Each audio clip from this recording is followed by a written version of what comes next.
제 이름은 더스틴이에요. 그리고 우리 가족에게 11월 13일이라는 날짜는 항상 죽음을 의미했죠. 1994년에는 할머니가, 2004년에는 새어머니가, 2014년에는 아버지가 돌아가셨어요. 마치 시계처럼 정확하게 10년마다요. 죽음은 갈수록 더 어둡고 끔찍해졌죠. 그리고 지금은 2014년 11월 12일, 자정까지 몇 시간 남지 않았어요. 저는 사흘 밤낮을 꼬박 세웠습니다. 첫 번째 죽음은 아직도 생생해요.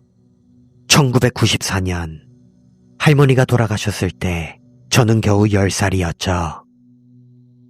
돌아가시기 닷새 전부터 할머니는 누군가 현관 근처에, 그 다음엔 침실 근처에 서 있다고 계속 말씀하셨어요. 저희는 그저 할머니 시력이 나쁘시거나 치매 때문이라고 생각했죠. 접시 위에 음식조차 제대로 못 보셨으니까요.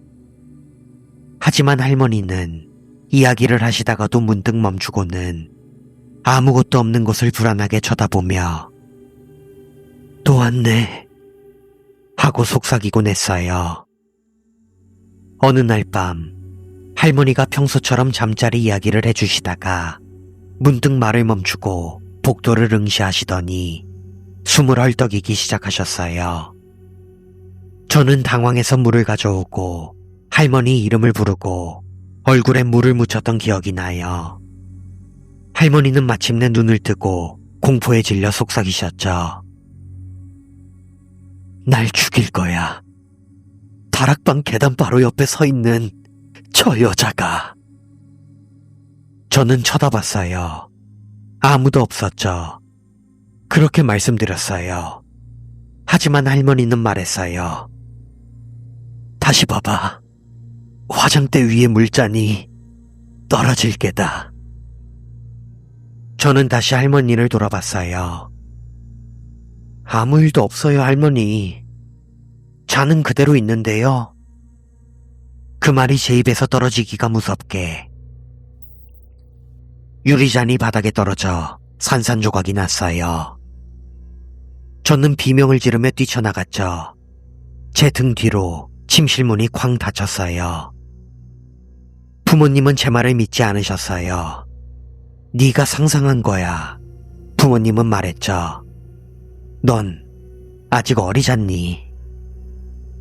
하지만 저는 끔찍한 일이 다가오고 있다는 걸 알 수 있었어요. 그리고 이틀 후 우리는 다락방 구석에서 웅크린 채 죽어있는 할머니의 시신을 발견했어요. 눈과 입은 크게 벌어진 채 공포로 얼어붙어 있었죠. 저는 그 후로 이전과 같은 생활을 할 수 없었습니다. 평범함, 그 개념은 이미 제 영혼에서 사라진 지 오래였어요. 어느 날 저녁, 대학에서 집으로 돌아와 주인종을 눌렀죠. 아무도 문을 열지 않았어요. 예비 열쇠를 썼죠. 가장 먼저 눈에 띈 것은 항상 닫혀있던 다락방 문이 살짝 열려있다는 거였어요.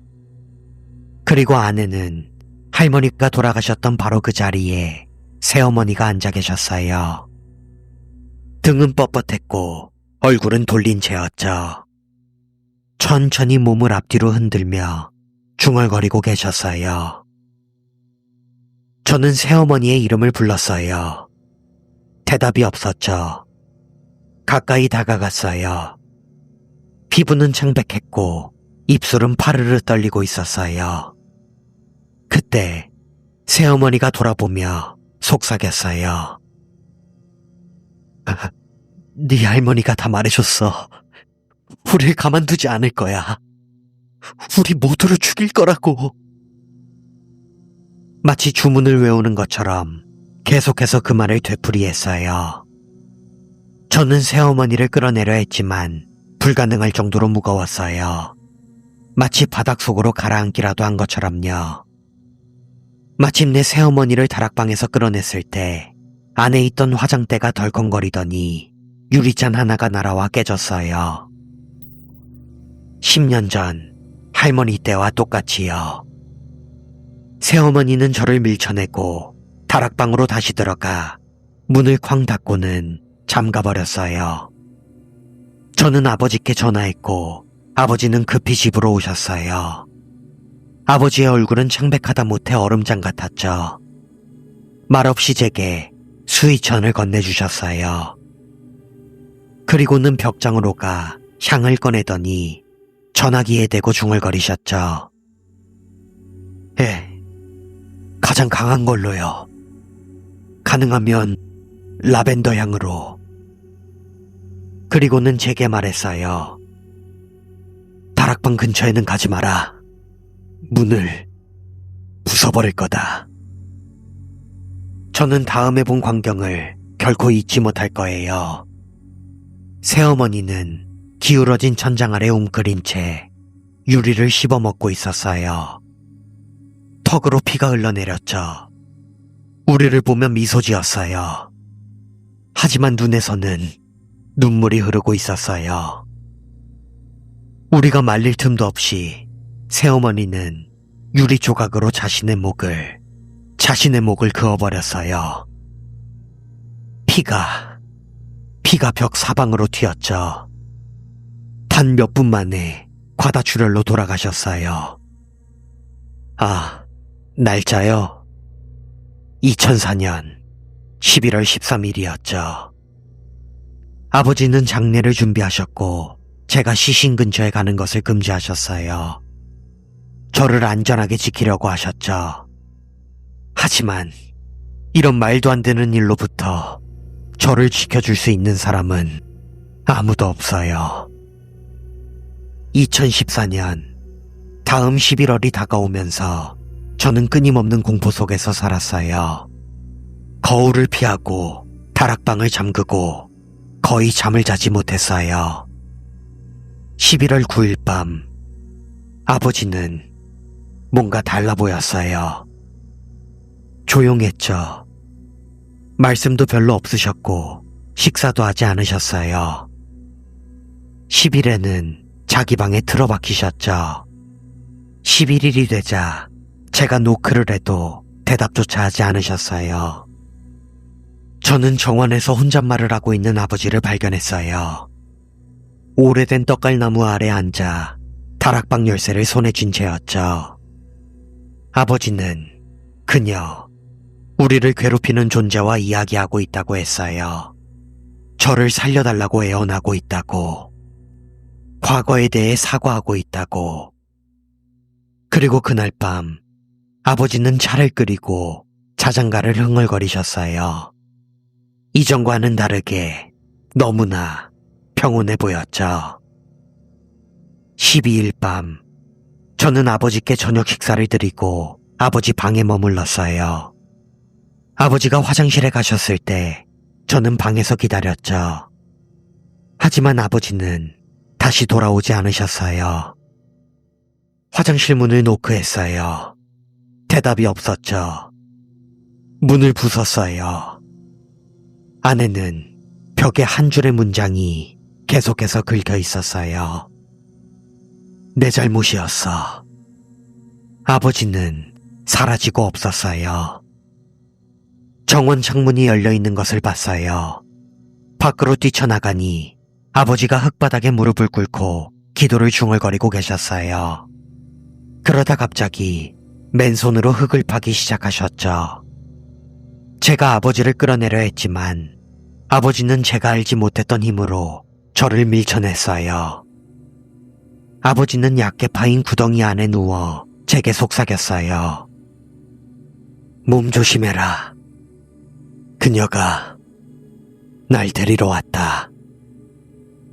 그리고는 근처에 있던 벽돌을 집어들어 자신의 머리를 내리쳤어요. 제가 비명을 지르기도 전에 돌아가셨죠.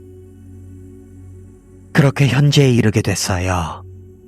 2024년 11월 12일. 거의 자정이죠.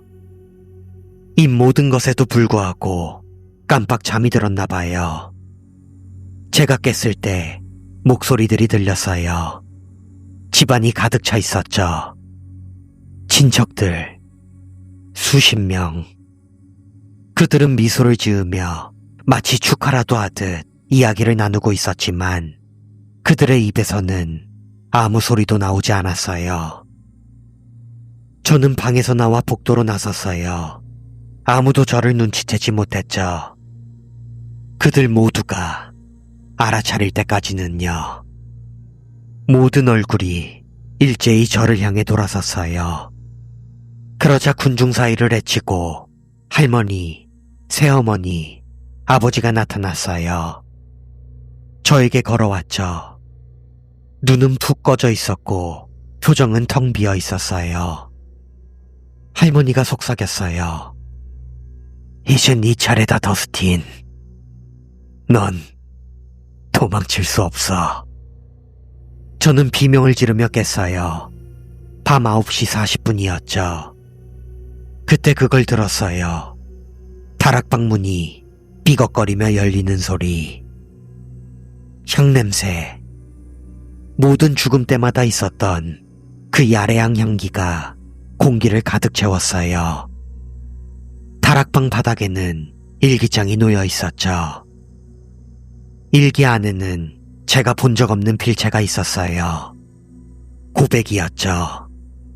제가 평생 엄마라고 불렀던 여성은 엄마가 아니었어요.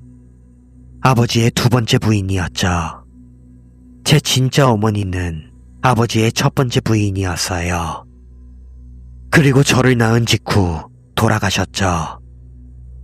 독살, 야래양에 의해 유발된 탈수, 고통 속에 방치된 채 다락방에 묶여서.